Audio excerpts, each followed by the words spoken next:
ಗೂಂಡಾ ರಾಜ್ ಆಯ್ತಾ ಎನ್ಡಿಎ ಆಡಳಿತದ ರಾಜ್ಯ ಆಂಧ್ರದಲ್ಲಿ ಮುಗಿಲು ಮುಟ್ಟಿದೆ ರಾಜಕೀಯ ಸಂಘರ್ಷ.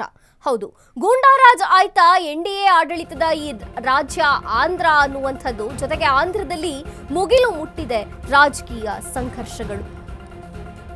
ರೊಚ್ಚಿಗೆದ್ದ ಆಡಳಿತದ ಪಕ್ಷದ ತೆಲುಗು ದೇಶದ ತಮ್ಮುಳು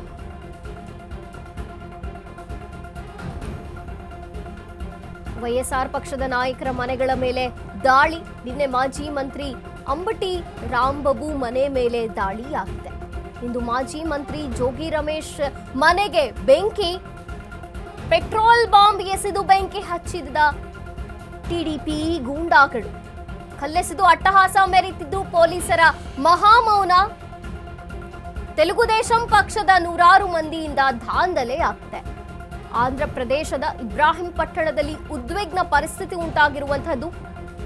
ಸಿಎಂ ಚಂದ್ರಬಾಬು, ಡಿಸಿಎಂ ಪವನ್ ಕಲ್ಯಾಣ್ ಏನ್ ನಡೀತಿದೆ, ಕಾನೂನು ಸುವ್ಯವಸ್ಥೆ ಅನ್ನೋದು ಆಂಧ್ರದಲ್ಲಿ ಸತ್ತೋಗಿದೆಯಾ ಅಂತ.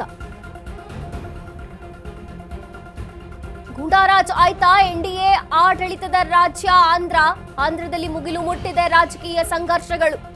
ರೊಚ್ಚಿಗೆದ್ದ ಆಡಳಿತ ಪಕ್ಷದ ತೆಲುಗುದೇಶಂ ತಮ್ಮುಳು ವೈಎಸ್ಆರ್ ಪಕ್ಷದ ನಾಯಕರ ಮನೆಗಳ ಮೇಲೆ ದಾಳಿಯಾಗ್ತಿದೆ. ನಿನ್ನೆ ಮಾಜಿ ಮಂತ್ರಿ ಅಂಬಟಿ ರಾಂಬಾಬು ಮನೆ ಮೇಲೆ ದಾಳಿಯಾಗಿದೆ. ಇಂದು ಮಾಜಿ ಮಂತ್ರಿ ಜೋಗಿ ರಮೇಶ್ ಮನೆಗೆ ಬೆಂಕಿ ಹಚ್ಚಿದ್ದಾರೆ ಕಿಡಿಗೇಡಿಗಳು.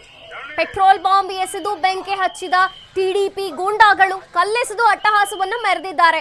ಇಷ್ಟೆಲ್ಲ ಇದ್ರೂ ಕೂಡ ಪೊಲೀಸರು ಮೌನವನ್ನು ವಹಿಸಿದ್ದಾರೆ, ನೋಡ್ಕೊಂಡು ಸುಮ್ಮನಿದ್ದಾರೆ. ತೆಲುಗುದೇಶಂ ಪಕ್ಷದ ನೂರಾರು ಮಂದಿಯಿಂದ ದಾಂಧಲೆ ಆಗ್ತಿದೆ ಅಲ್ಲಿ. ಆಂಧ್ರ ಪ್ರದೇಶದ ಇಬ್ರಾಹಿಂ ಪಟ್ಟಣದಲ್ಲಿ ಉದ್ವಿಗ್ನ ಪರಿಸ್ಥಿತಿ ಉಂಟಾಗಿರುವಂಥದ್ದು. ಕಾನೂನು ವ್ಯವಸ್ಥೆ ಅನ್ನೋದು ಏನಾಗಿದೆ ಅಂತ ಪ್ರಶ್ನೆ ಮೂಡ್ತಿದೆ ಇಲ್ಲಿ. ಗೂಂಡಾರಾಜ್ ಆಗೋಯ್ತಾ ಹಂಗಾರೆ ಎನ್ಡಿಎ ಆಡಳಿತದ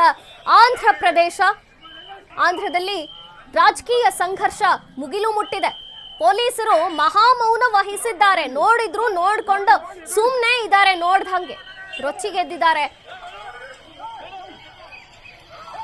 ವೈಎಸ್ಆರ್ ಪಕ್ಷದ ನಾಯಕರುಗಳ ಮೇಲೆ ದಾಳಿ ಆಗ್ತಿರುವಂಥದ್ದು, ಅವರ ಮನೆಗಳ ಮೇಲೆ. ಆಂಧ್ರ ಪ್ರದೇಶದ ಇಬ್ರಾಹಿಂ ಪಟ್ಟಣದಲ್ಲಿ ಉದ್ವಿಗ್ನ ಪರಿಸ್ಥಿತಿ ಉಂಟಾಗಿದೆ. ಸಿಎಂ ಚಂದ್ರಬಾಬು ಮತ್ತು ಡಿಸಿಎಂ ಪವನ್ ಕಲ್ಯಾಣ್ ಅವರೇ, ಏನ್ ನಡೀತಿದೆ ಅಂತ ನೀವೇ ಹೇಳಬೇಕು. ಕಾನೂನು ವ್ಯವಸ್ಥೆ ಅನ್ನೋದು ಇಲ್ಲವಾ ಆಂಧ್ರ ಪ್ರದೇಶದಲ್ಲಿ, ಸತ್ತೋಗಿದೆಯಾ ಅಂತ ಕೇಳ್ತಿದ್ದಾರೆ ಜನ.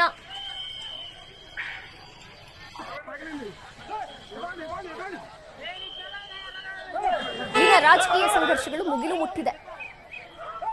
ನೋಡಿ, ಕಲ್ಲು ಎಸೆತಿದ್ದಾರೆ, ಜೊತೆಗೆ ಮನೆಗೆ ಬೆಂಕಿ ಹಚ್ಚಿದ್ದಾರೆ. ಉದ್ವಿಗ್ನ ಪರಿಸ್ಥಿತಿ ಉಂಟಾಗಿದೆ. ವೈಎಸ್ಆರ್ ಪಕ್ಷದ ನಾಯಕರುಗಳ ಮನೆ ಮೇಲೆ ದಾಳಿ ಆಗ್ತಿದೆ. ಇದು ಇಬ್ರಾಹಿಂ ಪಟ್ಟಣದ ದೃಶ್ಯಗಳು. ಮನೆಗೆ ಬೆಂಕಿ ಹಚ್ಚಿದ್ದಾರೆ, ಕಲ್ಲು ಎಸೆದು ಕಿಡಿಗೇಡಿಗಳು ಅಲ್ಲಿ ದಾಂಧಲೆಯನ್ನ ಮಾಡ್ತಿದ್ದಾರೆ.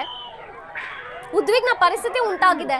ಇಷ್ಟೆಲ್ಲ ಆಗ್ತಿದ್ರು, ಅಲ್ಲಿನ ಕಾನೂನು ವ್ಯವಸ್ಥೆ ಎಲ್ಲಿ ಹೋಯ್ತು, ಪೊಲೀಸರು ಏನ್ ಮಾಡ್ತಿದ್ದೀರಾ ಅನ್ನುವಂಥ ಪ್ರಶ್ನೆ ಮೂಡಿದೆ. ಕಲ್ಲು ಎಸೆತಿದ್ದಾರೆ,